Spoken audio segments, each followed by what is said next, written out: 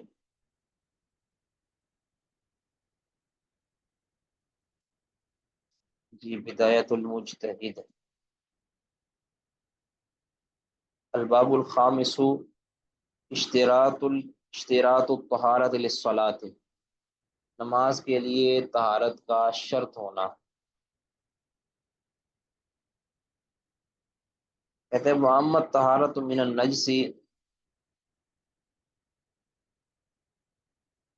نجس سے طہارت. محمد طہارت من النجس، نجس سے طہارت. فمن قال، بعض نے کیا کہا ہے کہ انہا سنت مؤکدۃ، یہ سنت موقدہ ہے. ٹھیک ہے؟ یعنی مطلق طور پہ کپڑوں کا، جسم کا پاک ہونا نجاست سے. بعض کہتے ہیں کہ یہ سنت موقدہ ہے، فرض واجب نہیں ہے.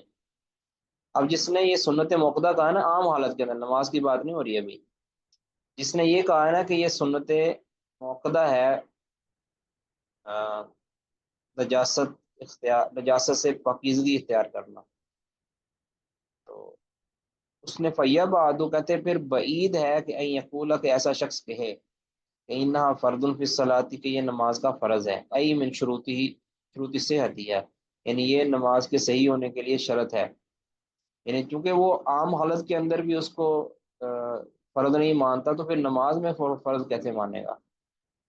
ٹھیک ہے؟ تو لہذا کہتے ہیں کہ جس نے یہ کہا ہے نا کہ یہ سنت موقدہ ہے، تو وہ یہ نہیں کہہ سکتا کہ یہ نماز کا فرض ہے.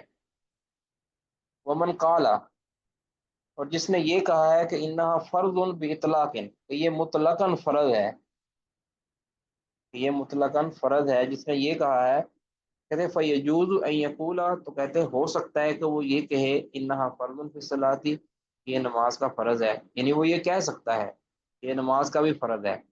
ویجوز اللہ یقول ذالک، اور یہ بھی ہو سکتا ہے کہ وہ یہ کہے کہ یہ نہ کہے، یعنی فرض ہونے والی بات نہ کرے. وہ یہ سمجھے کہ عام حالت کے اندر تو یہ فرض ہے، لیکن نماز کے اندر اس کا فرض ہونا یا اس کا شرط ہونا یہ ضروری نہیں ہے. سمجھ آ گئی جی؟ لیکن اگر کسی نے سنت موقدہ کی بات کی عام حالت کے اندر بھی، تو پھر وہ یہ نہیں کہہ سکتا کہ یہ نماز کے فرض میں سے ہے.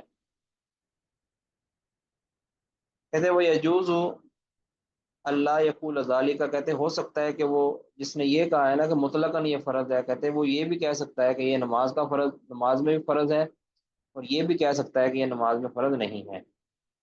کہتے وہ حقا عبد الواحد، عبد الواحد نے حکایت کیا ہے عن المذہبی، مذہب مالکی سے، یعنی عن المذہب سے مراد مذہب مالکی سے، فی ذالک، اس بارے میں قولین، دو قول نقل کیے مذہب مالکی کے عبد الواحد نے، عبد الوہاب نے.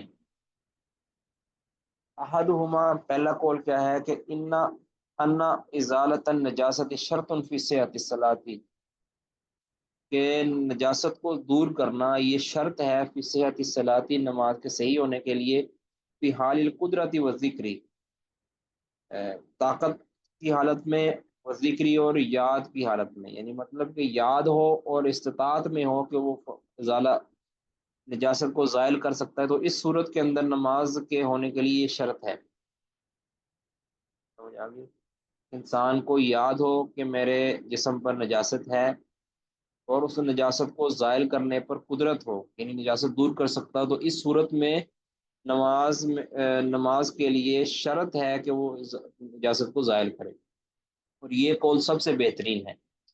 درست یہی ہے کہ اگر انسان کو پتہ ہے کہ میرے جسم پر نجاست لگی ہے، اور اس سے نجاست کو وہ دور کر سکتا ہے، تو پھر اس کے لیے نجاست کو دور کرنا ضروری ہے. اس کے بغیر اس کی نماز نہیں ہوگی. جسم پر لگی ہے یا کپڑوں پر لگی ہے یا جوتے پہ لگی ہے، یہ جوتا اگر جوتا پہن کے نماز پڑھ رہا ہے، اور اگر وہ بھول گیا ہے غلطی سے، بعد میں اس کو پتہ چلا کہ میں نے نماز پڑھ لی ہے، یا نماز کے دوران اس کو پتہ چلا کہ میری کسی کپڑے کے ساتھ نجاست لگی ہے، تو نماز کی حالت کے اندر ہی وہ نجاست کو دور کر دے گا اگر وہ کر سکتا ہے. ٹھیک ہے؟ تو جتنی اس نے نماز پڑھ لی ہے، کیونکہ وہ انجانے میں اس نے پڑھی ہے، تو لہٰذا اس کی نماز وہ ہو جائے گی، اس کو دہرانے کی ضرورت نہیں ہے. ٹھیک ہے؟ اس طرح ایک وہ شخص ہے کہ جس کو پتہ ہے کہ میری نجاست لگی نہیں، لیکن وہ اس کو زائل نہیں کر سکتا، یعنی پوری طرح اس کو زائل نہیں کر سکتا، اس کے پاس کوئی ایسی چیز ہی نہیں ہے کہ جس کے ساتھ وہ نجاست کو زائل کرے، ٹھیک ہے، تو وہ اسی حالت کے اندر نماز پڑھ لے گا۔ یا کوئی ایسا مریض ہوتا ہے کہ جو، یعنی جس کو سلسلۃ البول کی بیماری ہے، یعنی وہ پیشاب اس کا نکلتا ہی رہتا ہے، اب وہ اس نجاست کو دور کرنے پر طاقت نہیں رکھتا، ایسا شخص نماز پڑھ سکتا ہے، یہی درست بات ہے۔ پہلا قول امام مالک کا ہو گیا۔ دوسرا قول کیا ہے کہ انہا لیست شرطن، کہ یہ نماز کے صحیح ہونے کے لیے شرط نہیں ہے، لہذا اگر کسی نے جان بوجھ کے بھی نماز پڑھ لی نا بغیر نجاستوں کو دور کیے تو اس کی نماز ہو جائے گی، اس قول کے مطابق۔ والذی حکاہو، کہتے ہیں جس شخص نے حکایت کیا ہے، بیان کیا ہے کہ من انہا شرط، کہ یہ یعنی شرط ہے، اس نے یہ حکایت کیا ہے نا کہ یہ نماز کی شرط ہے، کہتے ہیں لا یتخرج علی مشہور المذہب، کہتے ہیں وہ نہیں، لا یتخرج،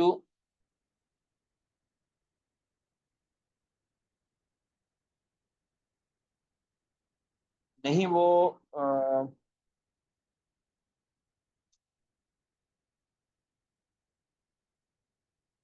وہ نہیں یعنی کہہ لیں کہ مخالف اس مشہور،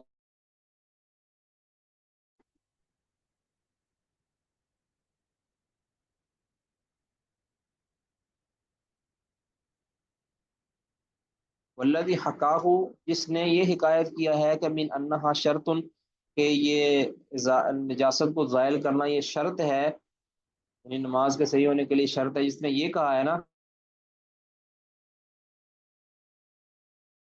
جس نے یہ کہا ہے کہ یہ نماز کے صحیح ہونے کے لیے نجاست کو زائل کرنا یہ شرط ہے، کہتے لا یتخرج علی مشہور المذہبی، نہیں وہ کہہ لیں کہ باہر ہوتا اس مذہب سے، اس مشہور مذہب سے باہر نہیں ہو سکتا تو ہوگا، من جس میں یہ ہے کہ انا غسل النجاست سنت موقعۃ، کہ نجاست کو زائل کرنا یہ سنت موقعہ ہے، یعنی نماز کے اندر نجاست کو زائل کرنا یہ سنت موقعہ ہے، یعنی اگر کوئی شخص یہ مذہب اس نے حکایت کیا ہے نا کہ مطلق طور پر نجاست کو زائل کرنا یہ شرط ہے، جس طرح نے پیچھے بات کی تھی نا کہ اس نے یہ کہا ہے کہ انہا فرد باطلاق فیجوز ان یقول انہا فرد فی الصلاۃ ویجوز اللہ یقول ذلک، یعنی جس نے مطلق فرض کی بات کی ہے، کہتے ہیں وہ یہ بھی کہہ سکتا ہے کہ یہ نماز کا بھی فرض ہے، اور یہ بھی کہہ سکتا ہے کہ وہ نماز کا فرض نہیں ہے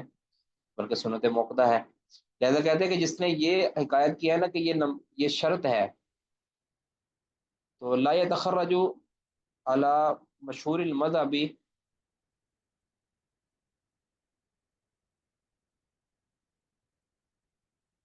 وہ یہ نہیں کہہ سکتا،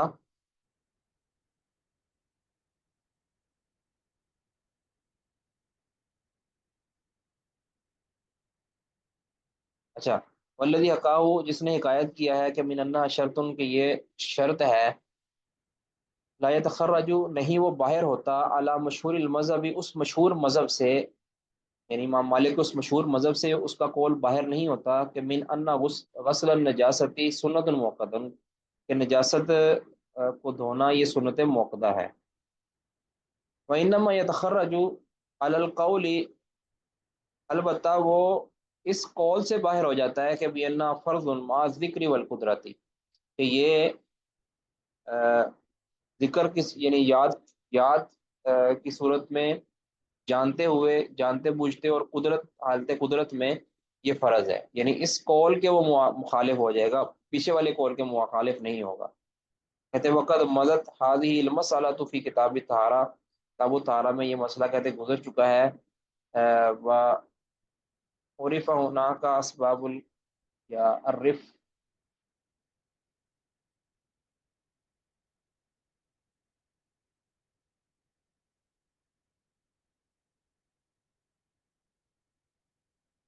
عرف هناك، اور بیان کر دیا گیا ہے وہاں اسباب الخلاف فیہ، اس بارے میں جو اختلاف کے اسباب ہیں اس کو ذکر کر دیا گیا ہے۔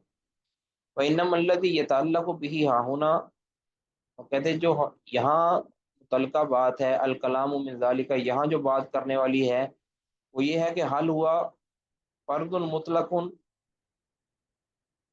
ممن یقع فی الصلاۃ، کیا یہ یعنی نجاست کو زائل کرنا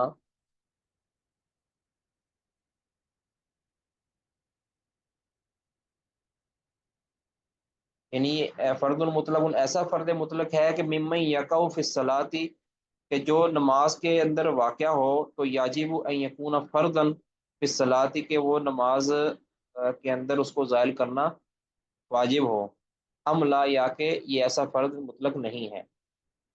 ٹھیک ہے، یعنی ایک ایسا فرض مطلق ہے کہ کہ یہ نماز کے اندر واقع ہو نجاست، تو کیا اس کو یجب ان یکون فرضا فی الصلاۃ، کہ وہ نماز کے لیے فرض ہو، ٹھیک ہے یا نہیں، یعنی نماز ہونے کے لیے اس نجاست کو زائل کرنا فرض ہے یا کہ نہیں۔ والحق، حق بات کہتے ہیں یہ کہ ان الشیء المامور به علی الاطلاق، کہ جس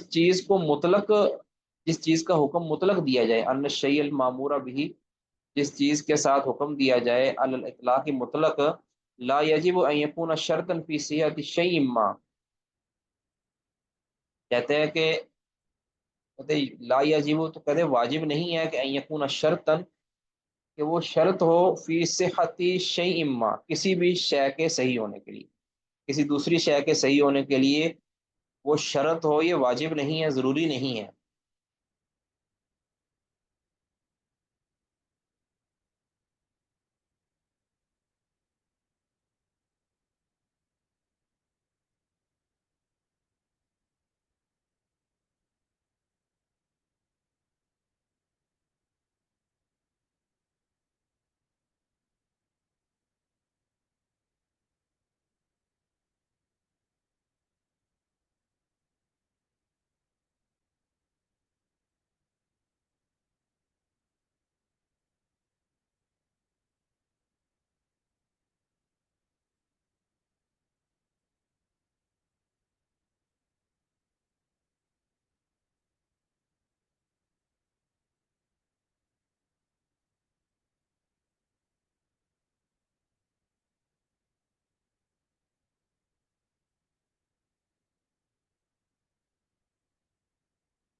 یہ کسی اور نسخے کے اندر کیا ہے یہ لفظ؟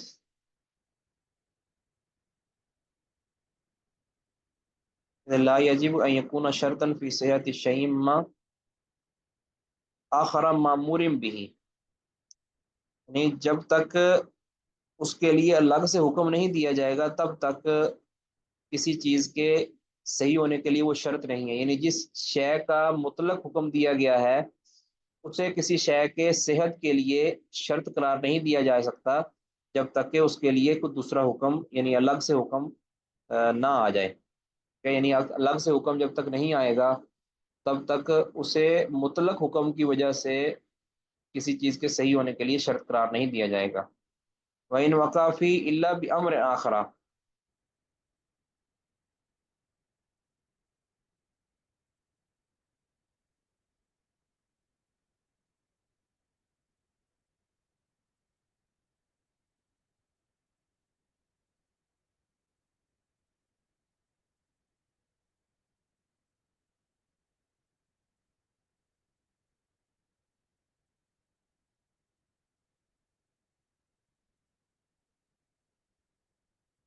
کہ اس کی سمجھ نہیں آ رہی ہے، ذرا میں پھر انشاءاللہ کو بعد میں دیکھیں، میں نے سمجھا کہ بالکل آسان ہے، میں نے اس کو دیکھا ہی نہیں بات۔ باقی اب یہ قاعدہ بیان کیا جا رہا ہے، اس کا خلاصہ میں بتا دیتا ہوں، باقی لفظ دیکھنے پڑیں گے، کئی بار نسخوں کے اندر بھی اختلاف ہوتا ہے۔ یعنی اس کا خلاصہ یہ ہے کہ اگر کسی چیز کا حکم مطلق آیا ہے تو وہ مطلق حکم کی وجہ سے اسے کسی چیز کی صحیح ہونے کی شرط قرار نہیں دیا جا سکتا، یہ ضروری نہیں ہے، کبھی ہوتی بھی ہے شرط، کبھی نہیں بھی ہوتی۔ اور اسی طرح وَكَذَلِكَ الْأَمْرُ فِي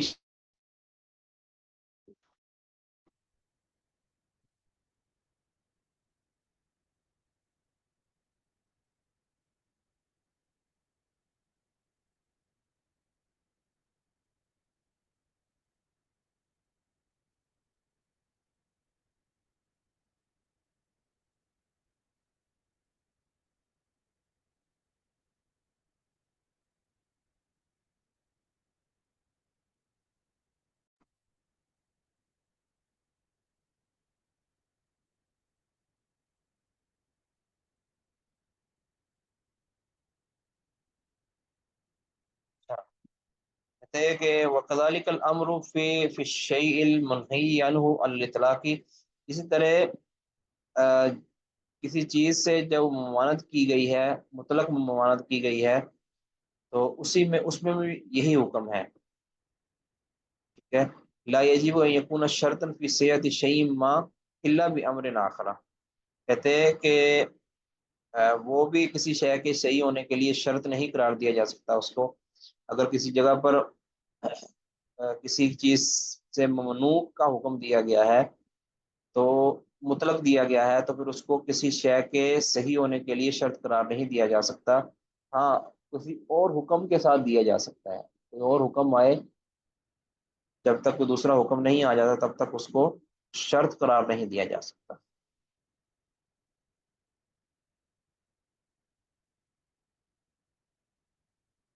جی بس جی اتنا ہی بس،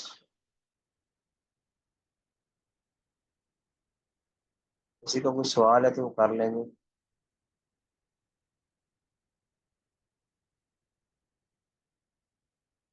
جی کوئی سوال نہیں۔